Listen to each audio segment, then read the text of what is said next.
Good morning everyone. आज है हमारा first class written and spoken English का। और आज हम सीखेंगे कि अपने रिटन एंड स्पोकन इंग्लिश को कैसे बेहतर बनाएं और इंग्लिश कैसे सीखे अच्छे से लिखना और बोलना। लेकिन उसके पहले मेरे पास एक क्वेश्चन है आपके लिए, और उस क्वेश्चन का जवाब आप जरूर दोगे कमेंट में, यस या नो में। So I have a question and that question is, are you a teacher, are you a mentor, coach, guide, public speaker, public figure, motivational speaker, or any famous personality? If your answer is yes, so thank you very much that you are watching this video and listening to me. And if your answer is no, then I know that who are you? You are a student of class 9th or 10th or 11th or 12th, or you have recently passed your board exams. So what are the things that we should follow or not? तो क्या चीज़ें हैं जो हमें करनी चाहिए और क्या ऐसी चीज़ें हैं जो हमें नहीं करनी चाहिए। तो पहले मैं आपको बताता हूँ कि हमें क्या नहीं करनी चाहिए बीइंग अ स्टूडेंट, क्योंकि आप जिस क्लास में हो 9 10th 11th 12th, तो बीइंग अ स्टूडेंट आपको क्या नहीं करनी चाहिए।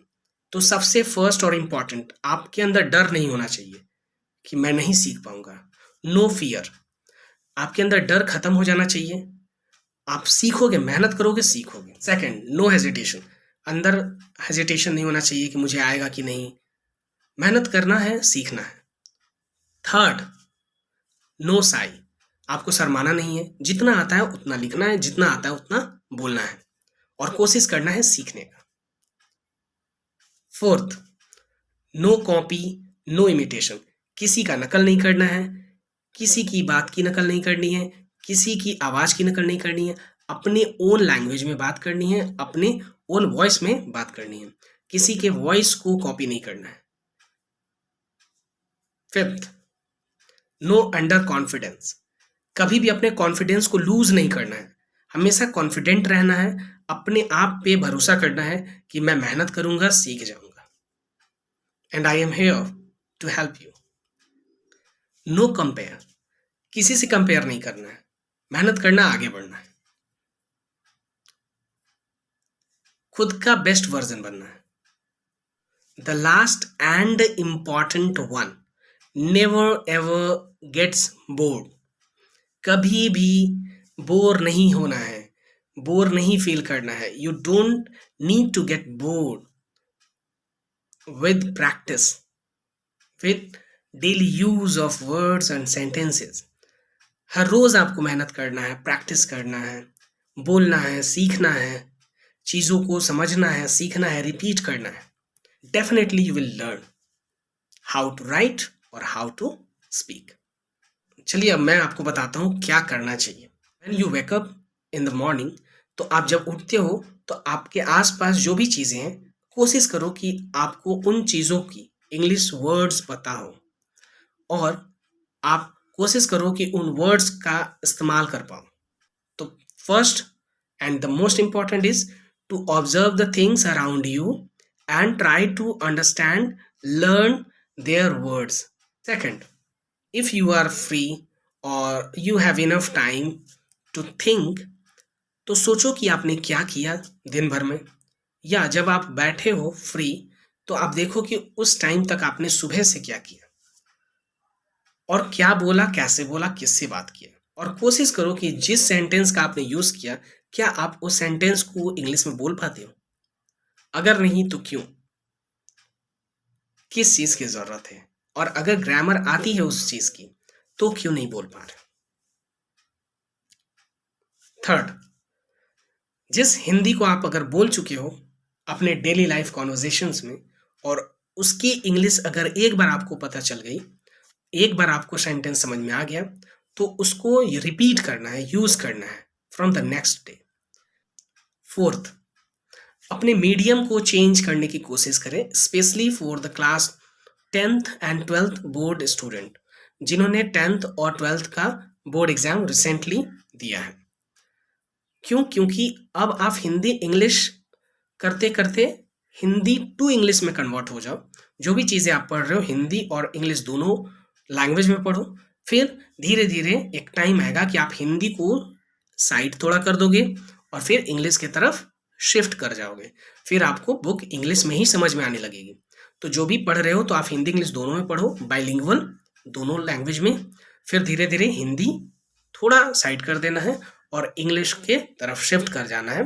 तो आप देखोगे कि आपको इंग्लिश की किताबें समझ में आ रही हैं, आप इंग्लिश समझ भी ले रहे हो, लिख भी रहे हो और बोल भी ले रहे हो।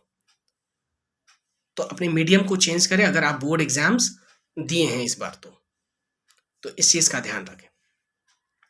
और जो अभी क्लास में है 9th में 10th में 11th में, तो आप हिंदी इंग्लिश करो। जो भी आप हिंदी में जानते हो तो कोशिश करो कि उनके वर्ड्स इंग्लिश में पता हो, या उनके सेंटेंसेस कैसे बोले जाते हैं जो मतलब इम्पॉर्टेंट है, उसको अपना नोट बना लो ताकि उनका यूज़ किया जा सके। और सबसे इम्पॉर्टेंट कि प्रैक्टिस खूब करनी है। जब इस्तेमाल करना हो तब सोच लो और बोल लो। अगर आपके पास अपॉर्चुनिटी नहीं है किसी के सामने इंग्लिश बोलने की, तो मन ही मन सोच लो।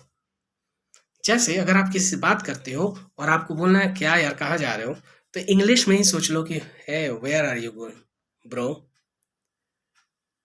और अगर ऐसे नहीं होता है तो मैं बताऊंगा कि फिर क्या करनी है। अगर प्रैक्टिस करना हो तो मिरर के सामने क्या करना है और वॉइस क्लैरिटी कैसे अच्छी करनी है। तो पहले तो हमें इंग्लिश ही सीखना है और वॉइस कैसे अच्छे करने हैं, अपने वॉइस को थोड़ा और क्लियर कैसे करना है, वॉइस क्लैरिटी पे कैसे ध्यान दें। और कभी-कभी तो बच्चों के साथ ऐसा होता है कि हिंदी बोल लेते हैं और इंग्लिश की वर्ड्स उनसे बोली नहीं जाती, इंग्लिश के वर्ड्स नहीं बोल पाते। तो उसके लिए भी एक छोटा-सा मैं आपको एक्टिविटी बता देता हूँ कि आप रोज़ सुबह-सुबह जब उठो तो कम से कम 1-2 बार कर लिया करो या ऑम कर लिया करो, 2 4 5 बार ऐसे। और ऐसे स्ट्रेच योर माउथ अप थोड़ा-सा, to make you need to make your mouth big and small कर लो।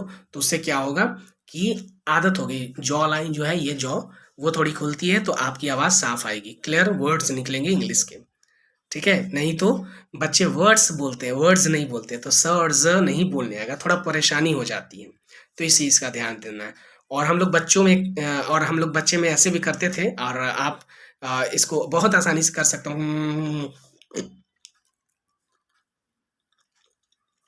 तो ये जीभ ऐसे अंदर-अंदर करोगे या ऐसे भी कर सकते हो, ठीक है? तो उससे क्या होगी कि टंग आपकी ट्विस्ट, जो टंग ट्विस्टर होता है, उसको आसानी से आप बोल पाओगे। और भी बहुत सारी चीज़ें हैं, एक और मैं आपको बता देता हूँ, बाइक चलाना, फटफटिया गाड़ी। तो हम लोग ऐसे करते हैं, ब्रर्र, ऐसे करना। अगर आपको नहीं आ रहा तो देखो, ये हल्का निकाल लेना और सांस गौर से निकालना है, ब्रर्र, ब्रर्र, ठीक है? देखो ऐसे, और सांस बाहर निकालना है। तो आपकी ये थोड़ी सी वाइब्रेट करने से आवाज़ फंबल नहीं करेगा, आवाज़ क्लियर आएगा। जैसे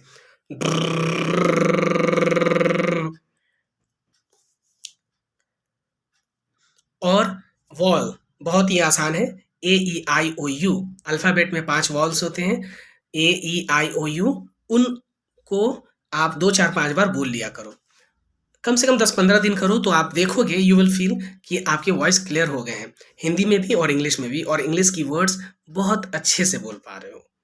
तो ए ई आई ओ यू, जैसे मैंने सिंपल बोला ए ई आई ओ यू, तो इसको, ये जो मैंने अभी बोला था सबसे फर्स्ट में ऐसे करने के लिए, तो उसके साथ ही कर लिया करो, तो दोनों काम हो जाएंगे, स्ट्रेच भी हो गया और साउंड क्लैरिटी भी हो गई। जैसे ए ई आई, आई नहीं, ऐसे नहीं, आई आई आई नहीं, यहां से आई, ई ई ई, ई नहीं, ए, यू, जैसे बोल रहा हूं तो यू नहीं, अंदर से यू, ए, ऐसे 2 4 बार कर लो। थोड़ी मेहनत करनी पड़ेगी, लेकिन आप देखोगे कि आपकी वॉइस क्लियर हो गई है।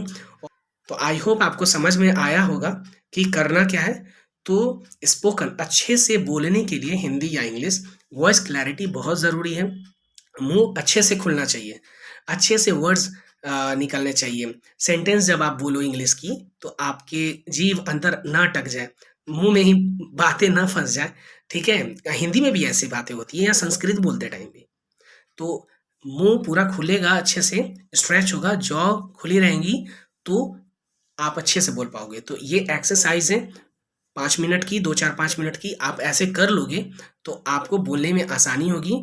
और ये अभी से करने में फ़ायदा क्या है कि आप जो भी वर्ड्स याद करोगे, तो राइट एक्सेंट याद करना है, ना ही अमेरिकन, ना ही ब्रिटिश, इंडियन एक्सेंट में कैसे बोलती है, उस वर्ड को समझना है और उस एक्सेंट में बोलना है, तो बोलने में बहुत मदद करेगी क्योंकि आपकी वॉइस क्लियर रहेगी। तो जब वर्ड सीखोगे इंग्लिश की, तो वर्ड उसी एक्सेंट में सीखना और बोलने में भी आसान हो जाएगा। तो आपकी प्रैक्टिस भी अच्छे से हो जाएगी, एक्सेंट भी अच्छे से हो जाएगी। वर्ड के साथ क्या होगा, एक वर्ड अगर याद करते हो तो सिर्फ याद नहीं करते हो, एक वर्ड याद करते हो, फिर उस वर्ड का सही प्रोनाउंसिएशन सीखते हो, उसके बाद क्या करते हो, उसको सही से बोल भी लेते हो और उस वर्ड का इस्तेमाल भी कर लेते हो। तो ये सारी चीज़ें हमें करनी हैं। आज के लिए इतना ही। और हाँ, प्रोनाउंसिएशन के लिए, अच्छे से वर्ड क्लैरिटी के लिए, वॉइस क्लैरिटी के लिए एक्सरसाइज ज़रूर करें। 10-15 दिन ज़रूर करें, फिर आपको मज़ा आने लगेगा।